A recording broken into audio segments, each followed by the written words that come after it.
The stock market in the last few weeks has been very, very volatile, largely around the Iran situation. My Charles Schwab account is sometimes fluctuating $50,000 in one day, depending on what the overall market does.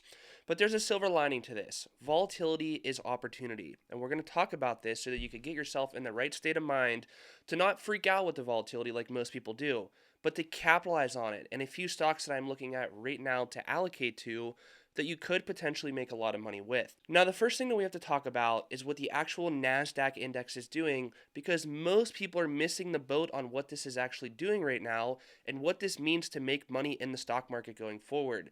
If we just take a look at this chart right here, this is a 1 year chart of the NASDAQ. You can notice that on the top right over here, you can see that the index is down roughly 6% in the last 5 months. 5 months, the index went down 6%. But it's not just like, okay, now the market's 6% cheaper. That's not how this stuff works, guys. It's actually a lot cheaper than what you actually think. And because this is cheap, it's going to set up for some potential generational wealth building opportunities right now. And if we flip over to Discord, I just pinged this out a little bit ago for what this actually means. Same chart right here. So basically, what I said was the Qs did nothing for the last 5 months. We get that. But what's happening right now is the earnings per share of the NASDAQ is growing by roughly 16% per year. 16% per year is a lot. And when you have the index go sideways for 5 months, you're having EPS grow while the index is falling. It is becoming double cheaper and double more compelling to allocate right now. And this is making individual companies go on sale too. Because when the NASDAQ starts to rebound and goes back up, that's a lot of opportunity for things to rebound with it too. So if we take the 16% and we divide that by 12, that's theoretically how much the earnings per share is growing per month. 1.3% per month. If we multiply that by 5 months, remember this 5 month period right here where the NASDAQ did absolutely nothing. That 5 month period shows that EPS went up by roughly 6%. Meanwhile, the index is down 6%. So when you put those two things together, the market is technically 12% cheaper right now versus what it was over here when the market was like this. If I plot that earnings per share growth line like I do all the time, guys, the market right here was much higher above the earnings per share growth line versus right here. EPS is growing and the market went down. So there are some deals and some opportunities to capitalize on right now. Now, we all know a lot of this volatility is largely because of the Iran situation and oil prices going absolutely to the moon. So let's actually talk about oil and a play that you could potentially make right now to capitalize and make a little bit of money. So if I flip this over to oil, we go right here and we'll go to a 6 month chart. We'll go to a 3 month chart actually. You'll be able to see this a little bit better. You can see that oil has been on an absolute freaking tear in the last few months, going up all the way to almost $120. You can see it's clearly doing a blow off top right now and it's falling very sharply. Now, what I've been pinging out in Discord and what I've been talking about is this idea that maybe we could short oil. Maybe we could buy puts on the price of oil. And a ticker that you could potentially use is going to be something like this right here. It's going to be UCO. So basically, this is just a double leveraged ETF that tracks the price of oil. If oil is going up by 1%, this is going to go up by 2%. But if you look at this on a 1 year chart, this went from roughly $18 per share to now 35, so roughly a double. But if you think that the price of oil is going to fall, if you think that the Strait of Hormuz is going to open up, which I do think it's going to open up and ships are going to continue to flow through it, there could be a lot of opportunity to buy puts on oil right now because we see that Iran is shooting bombs at their neighbors and the neighbors are getting upset with them right now. And these neighbors, like Saudi Arabia, they want to bring their oil through the Strait of Hormuz. But if Iran is doing all this bombing and all this crazy stuff, they're going to get upset with them. And then the U.S., various other countries like Saudi Arabia, they're going to team up together and go against Iran, and they're eventually going to send their ships there. France just said they're going to send ships there too, and they're basically going to escort these barges through the Strait of Hormuz, which is going to flood the market with oil again. And if we flip back to Discord really quick, I did another really simple breakdown on this. There's 400 million barrels that are potentially going to get released of oil by G7 countries.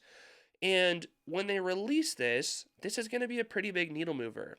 Because let's think about this. The global oil consumption is about 100 million barrels per day. 100 million barrels per day. And if we release 400 million barrels from the strategic oil reserves, you'll say, well, that's only 4 days of oil. That's not going to help out, Brandon. But what you got to think about is only 20% of the oil supply goes through the Strait of Hormuz.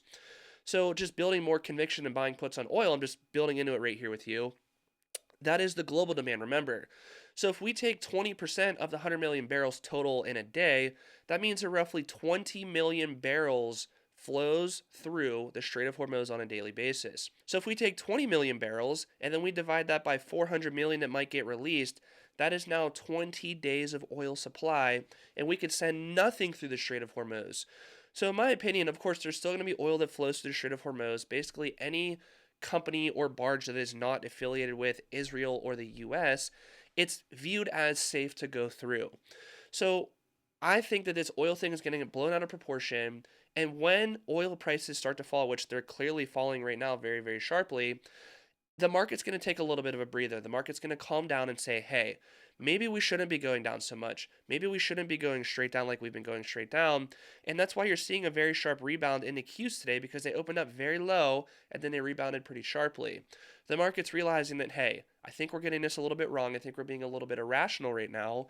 We're going to say that the market shouldn't go down this much and we're going to price it a little bit higher. And that's exactly what's happening right now. Oil's going back to where it should be going to, falling off the all time highs, and you can see that there's a little bit more stability in the Strait of Hormuz. On top of this, Trump has a meeting with China President Xi Jinping in a few weeks.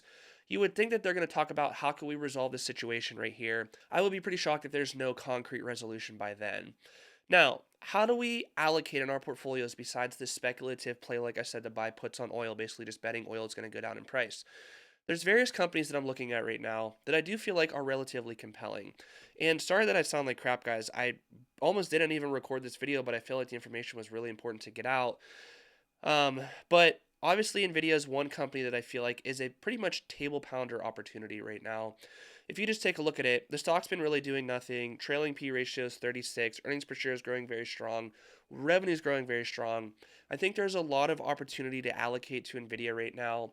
And also, when Trump goes and meets with Xi Jinping in China in a few weeks, we would think that they're going to talk about chips and maybe allowing Nvidia and AMD to ship some form of chip to China. Because at the end of the day, the US wants to be the winner in this whole AI revolution. And if we're not allowing these companies to send chips to China, China's just going to find their own way to design and produce their own chips, which is then going to make China's reliance on Nvidia and AMD and companies like that less important. So it's very critical to get these chips there and get developers to start building platforms and programs on top of that. And my thesis overall is like, if when and if the demand for chips slows down in the United States, you know that Jensen Huang and Lisa Su at AMD and Nvidia are going to go to Trump and say, look, the hyperscalers build out a lot of their chip supply in the United States. We now don't have explosive growth anymore in the US, and we need to diversify in different countries. The US is going to realize that, and they're going to be like, hey, we want our Nvidia and our AMD to win. So we're now going to let them ship maybe 5-year-old generation chips to China and other countries to help keep their growth going. Right now, there's not a lot of pressure to do that because there's astronomical demand for these chips in the US right now, so it doesn't really matter just yet. Now, you guys know that I love TSM. TSM is going to be another company that I feel like is close to a table pounder right now, and it is having a little bit of a blow off top right now with this volatility with the Iran situation. Trailing P ratio is 32, earnings per share is growing very good, revenue is growing very good, and TSM manufactures roughly 90% of the AI data center chips, so it is very compelling to allocate right now, in my opinion.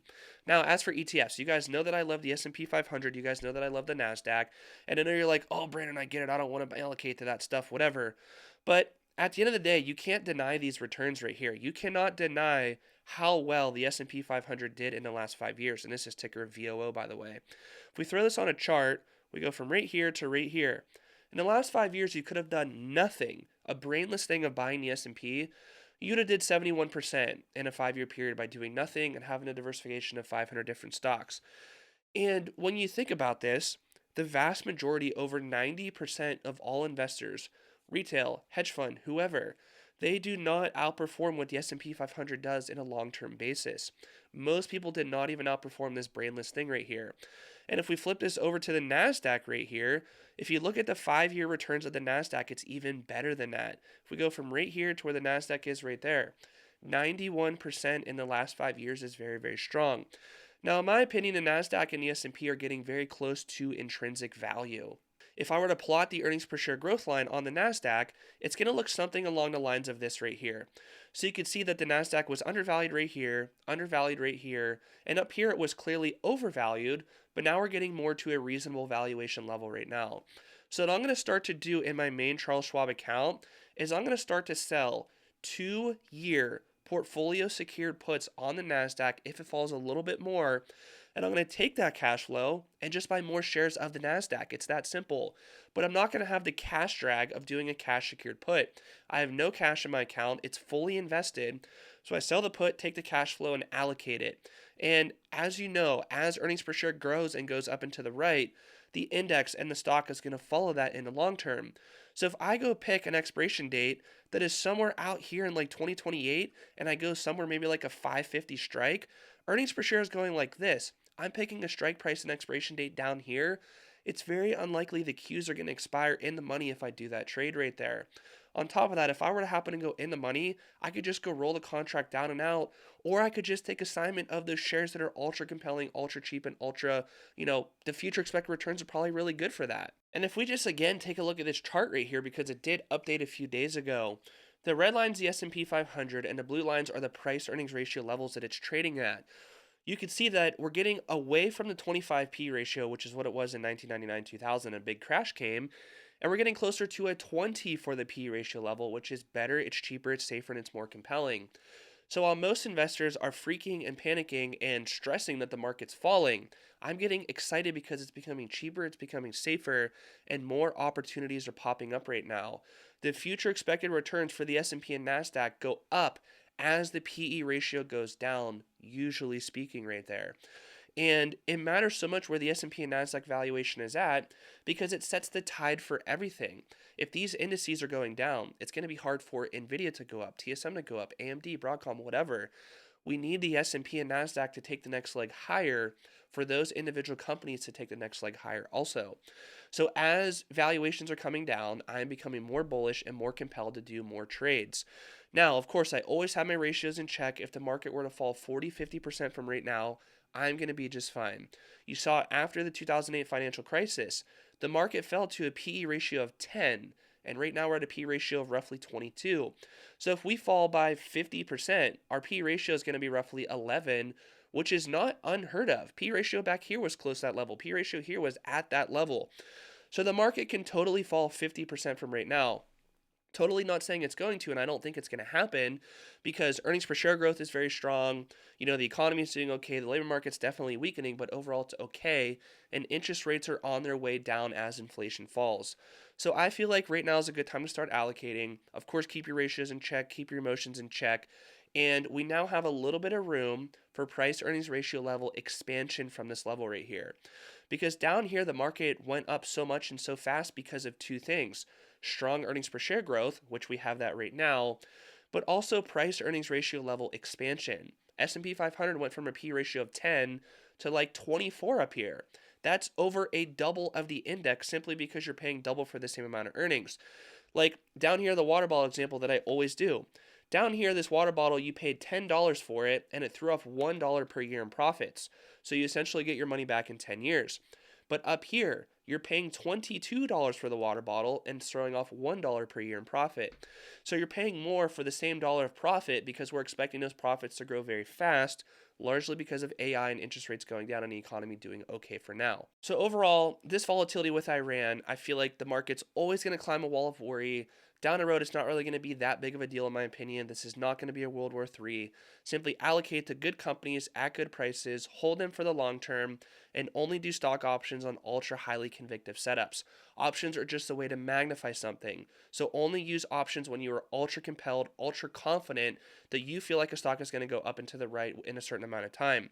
1-year options and 2-year options are the best way to do it, in my opinion, because you have time for your thesis to play out, time to weather the volatility, and time for earnings per share to go up and to the right. You have all these bullish tailwinds and catalysts behind you when you do the longer duration option. And right now with this volatility, I'm sleeping well at night and I'm starting to capitalize pretty good.